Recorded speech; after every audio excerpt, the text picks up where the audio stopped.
Continue our look at mathematical proof by looking at proof by contrapositive. So our target in this video is to prove that a statement is true by proving that its contrapositive is true. And this requires, of course, that we understand what a contrapositive is. Before I get too much into the video, I'd like to point out that the purpose of these videos is that as we go through, if I'm speaking too quickly or you get to a point where you need to absorb a statement a little more fully, please pause it and wait. Look at what read through what's there and make sure you understand before moving on to the next step. I try to show things at one step at a time so that you are focused on the step that we're on, that I'm speaking about while we're there. But again, please feel free to pause and work through these ideas yourself before we move on. So let's look at the definition of the contrapositive. You've studied this before in your geometry class, but it's probably been a while, so maybe you don't quite remember. A contrapositive of a conditional statement is formed by negating both the hypothesis and the conclusion and then interchanging them. This is also the same thing as saying taking the inverse of a conditional and then the converse of that, and that will give you the contrapositive. The interesting thing about the contrapositive is that a statement and its contrapositive are logically equivalent, and that is to say they have the same values in a truth table. Now, truth tables are something you probably don't have a lot of experience with, but I have some bonus material that you can look at. You can actually click in the Mathematica document here on this is a link to later material regarding truth tables and propositional calculus. There's some really interesting material on logic and the development of that. So feel free to look at that in your free time. Let's look at an example so we can understand what a contrapositive is. So let's take an original conditional statement. If it is snowing, then it is cold outside. Do you agree with that statement? If it is snowing, then it is cold outside? Yeah, it probably has to be relatively cold for it to be snowing. We're going to form the contrapositive, but we're going to take some intermediate steps as well by looking at the inverse. So the inverse of that statement would be to say if it is not snowing, then it is not cold outside. And so the inverse of a conditional is formed by negating both the hypothesis and the conclusion. Is it true that if it is not snowing, then it is not cold outside? I don't know. The converse of the conditional statement. If it is cold outside, then it is snowing. Again, that's formed by swapping the hypothesis with the conclusion, switching places. And then the contrapositive, doing both the inverse and then the converse. If it is not cold outside, then it is not snowing. We've negated both the hypothesis and the conclusion and switched their positions. Now, the interesting thing to note again is the logical equivalence between the original conditional statement and the contrapositive. So we notice that the original statement and its contrapositive are both true conditionals, right? It is true that if it's snowing, it must be cold outside. It's also true that if it's not cold outside, then it won't be snowing. If it's warm outside, it can't snow. But the inverse and converse are not true conditionals in this case, right? If it is not snowing, then it is not cold outside. Well, there are certainly cold days where it's not snowing. And if it is cold outside, then it is snowing. Well, that's not necessarily true either. Same logic. But a conditional and its contrapositive are always the same logically. And that's what we're going to take advantage of when we do proof by contrapositive. It may be the case that a statement that we're trying to prove is difficult to prove itself, but its contrapositive might in some sense be easier to prove. And so that's the point of this lesson.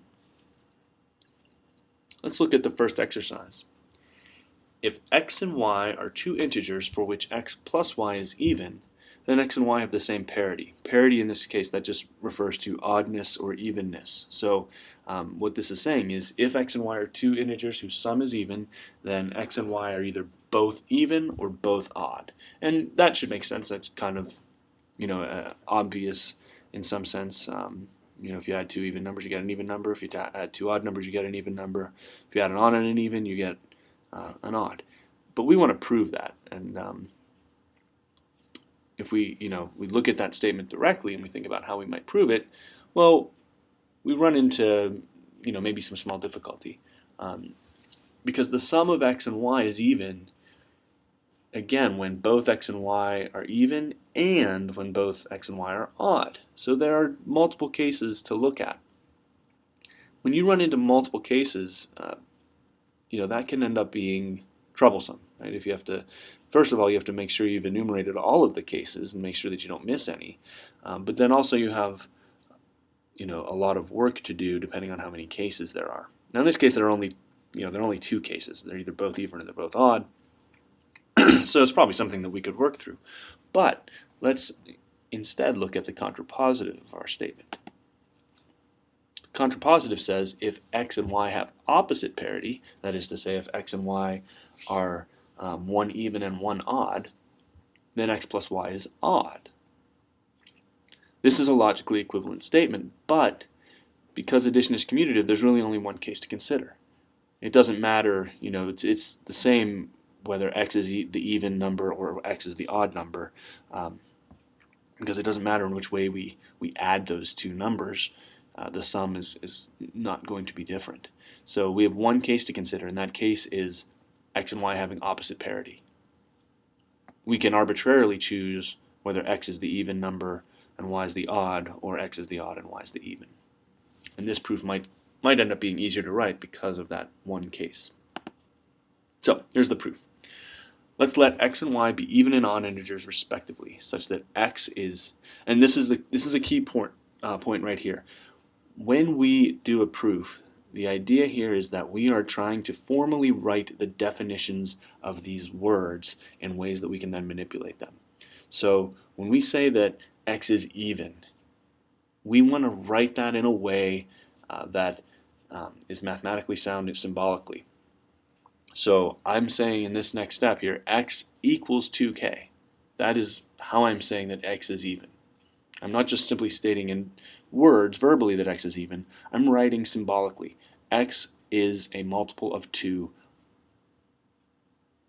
Y is a multiple of 2 plus 1. And this is the definition of odd. Okay, symbolically. Here again we have k as an element of, right? That symbol means element of the integers. The double stroked capital Z is the set of integers. J is also a set of in the set of integers.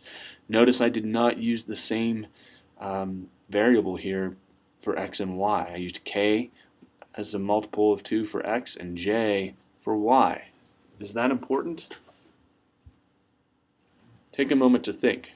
What if I had said x is equal to 2k and y is equal to 2k plus 1? Would that have been equivalent? Would that have been okay to do? In fact, no, that would not have been okay to do, because what that would have said would have been that x is a multiple of 2 and y is the next adjacent number to x, integer to x, right? It would have been 1 more than x.